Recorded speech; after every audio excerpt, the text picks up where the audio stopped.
Yes, yes. Yes, that's when the Brigadier's on the telephone to the Prime Minister, isn't it? Now, you see, I always reckon the Brigadier didn't like politicians at all. And since he was rather slightly nervous of women, I think the Brigadier was, I think women politicians would have driven him around the bend anyway. But Douglas Campion had this idea, we've got a woman Prime Minister.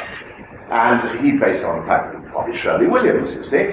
So that was quite possible at the time. Little did we know. They're still suffering. Sorry, I'm not Who says they didn't make the correct prediction? Well, there we are. Now, of course, moving quicker on to the battlefield, as everybody wants. Well, we're not there already. No, it's too early. Oh, right. You're here. Yes, thank you. Now, Seed of Doom, you were meant to be.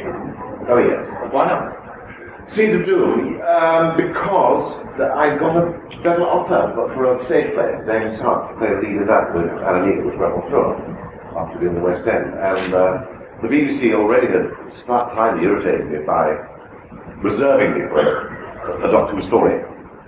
And about a week before changing their minds and saying, sorry, Nick, we've changed our mind, script problem, sorry, you haven't got the job. So, I turned something else down. So this time it was my turn. Said to the BBC, sorry, I got no job. So that's why I didn't do Seed of Doom. I did a stage play doing some playing another army officer, German one this time. No, not a Nazi. No, he was a good German. Oh, he was a good German. He was a good anti-Nazi. Were you actually feeling tired of working on the program? No. I never get tired of working on this program. No. That's too much fun. Now going on, seriously, going on to the Five Doctors, what was it really like to get back together, the whole team, to feel you were back together in one unity, if you excuse the number? Yeah. The gang. Yes. That was wonderful. We didn't actually all meet up, but because we did the pre-filming as always, and we did it in separate bits. But we did some of this Lane on one week, and I did my stuff with Pat Trout in another week.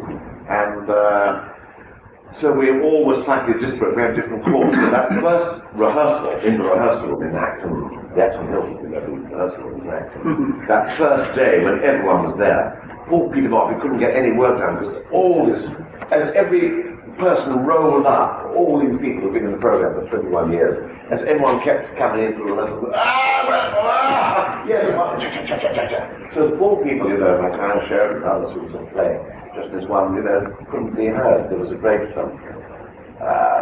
camaraderie which went on. Funny enough, I remember in the studio, I had a line with John Courtney, and when it came to take, I dried stone dead. I think that was actually because that was the first time that the Brigadier had met the John Courtney had dropped there before. And when it came to take, I absolutely went completely like, overcome the emotion. So we did not take. There we go. Now, how did you actually feel about the finished products of Mordred Undead and the Five Doctors? Did you think they were good? Well, you see, I never understood. Very probably, yes. I think people do. I don't think I've got a very science fiction mind, I suppose. I don't know. I find it hard to understand. All I knew is I had to be two Brigadiers, which is quite different because they're unlike Inferno, where I had to play two very different characters to lead. This Brigadier is the same Brigadier, except there's a 6-year gap, and that's not that easy to do. And I had to remember, well, that's all right, because we did all the recording of Brigadier 1 day. And I just knew that I had to be Brigadier 1 or Brigadier 2. But the whole concept of the story I always found very complicated. I remember reading the script in the South of France and thinking, not quite understanding. But that's part of the course, because I'm not that good at understanding, as I say, science fiction, which is probably why the Brigadier makes good foil for the Doctor, because he just understands it. And we know the Doctor is a good chap on the side of the angels, and we'll help him. Right. The military bias, or the military solution.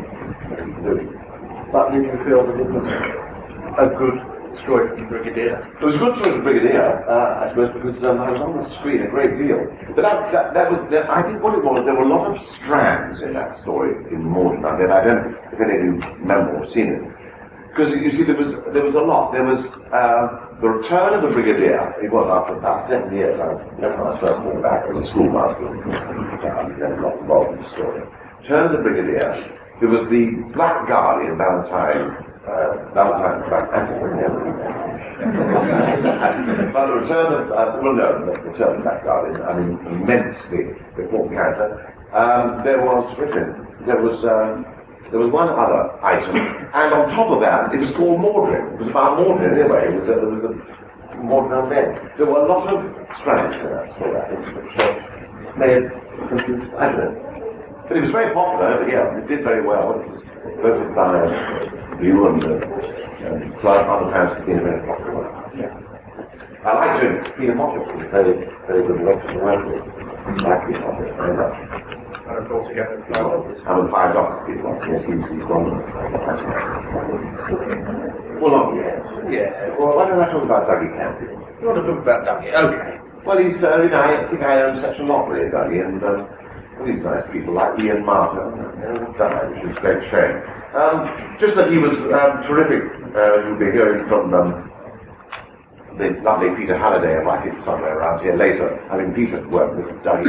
He's I think he had great faith in my character. He was a very keen army man, Douglas, and he wouldn't put up with any extras. You know, the extras had to be real soldiers. I mean, in Invasion, in fact, we got a platoon of real soldiers from, and their officer. Well, they were Coldstream, were they? Thank you. Coldstream Guards, and they were for real, and their lieutenant was Lord James. And they were a bit uncertain whether to salute me on the bus, but it was nice when they asked their officer, should we salute him? They weren't quite sure whether I was officer or not, but they thought they'd better.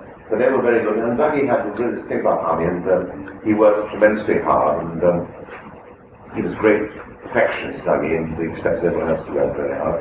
And he, after all, he was responsible for a lot of very good Doctor Who programs, I think. I think we've others and some of the many ones. I think he probably directed more than any other director. But he was a terrific guy. Dougie was a very nice guy. He was a lieutenant in the army. That was really in the army? Yes, he was. Oh yes, he was thought I was officer material. Now I was only a private when I was in the army. I didn't make officer. I had no ambition to be a serious soldier. Just a steady officer. There are great stories about Campbell having planned out every move that the extras, the actors were going to make. Yes, he did. Can you bear witness to this? Yes, he did. And sometimes you had to. I find it a bit tiresome because he would pre-plan everything, Douglas, right from the beginning. And before you arrived at rehearsal, he'd have everything blocked out exactly where you wanted it must be. He'd worked out all his cameras. Well, the trouble is that doesn't always work out. You've got to be flexible because when you've got the script in hand, you don't know how you're going to rate the other actors and actresses. So you need to be more flexible to be able to move around and not necessarily. And of course, it would rather throw Dougie because he'd done all this pre-planning work on it. But he would take that and he wouldn't mind. But he'd be rather upset. And I remember I did something else with Douglas. I played one of my first leads on television. I played a very, I suppose the word is yes, a philandering photographer. No, sexy photographer. Oh, that was called Watch the Birdies. It was Wanda Benson, which is a good bird to watch, I tell you. And Dougie had all this very much pre-planned, and the first episode when we were in the studio about to get transmission didn't work, because I was completely, I thought, I mustn't step over this mark. He was a bit keen on getting all the positions before you started. Anyway, he saw it was all right. Would you cite any of the stories that you did with him as a particular favourite? What's of who? Well, I think the favourite story was Dougie. Oh, it was Inferno. It was one of my favourites. Anyway, because it's such a good part for me to play. The fabulous beast on the Brigadier who love. It's nice to play two different characters like that. I like playing those. So in a sense, you really feel that without Douglas, the Brigadier would not have got... Well, absolutely, but I think you're right, because Douglas's idea was very enthusiastic, and Peter Bryant was the producer at the time, thought, I don't know why, it's extraordinary. Why, since I was private in the army, I wasn't an officer, why I should have this facility for playing army officers. I must do, because I play them on the radio, I play them on television, I play them in the cinema, and you name it. But perhaps it's because my father wasn't seldom used an army man. But I must have observed something like that.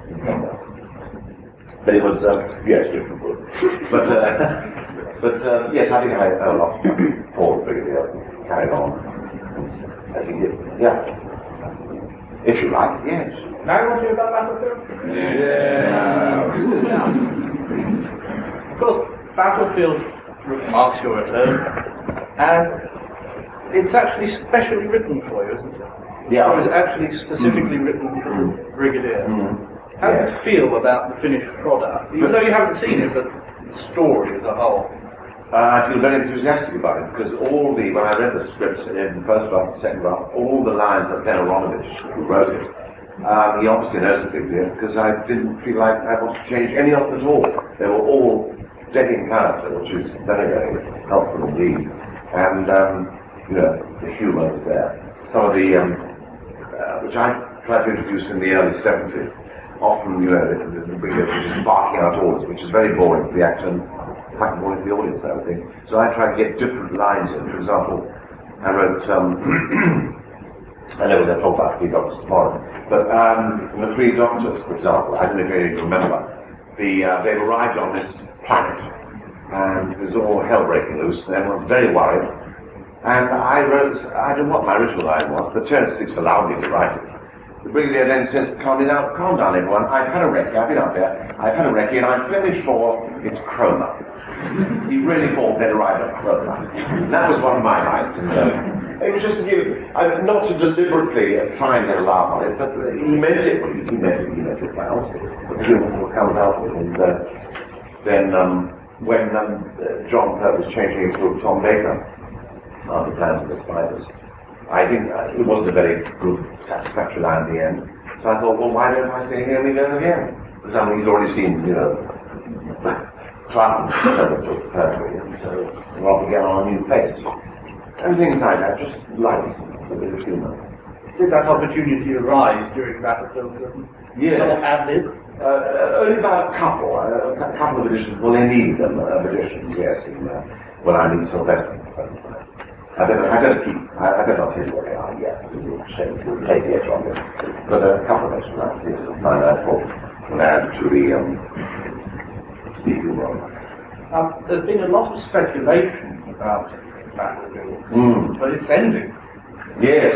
Now, how many endings did they film? 3. Which one do you think works? Oh, I don't know. Well, the one way is nearly dead, the one where he is dead, and the one where he's alive. Which one works best? What about the one where he becomes the next Doctor? Oh, I didn't know about that one. Oh, I didn't know about that one. Who are you kidding?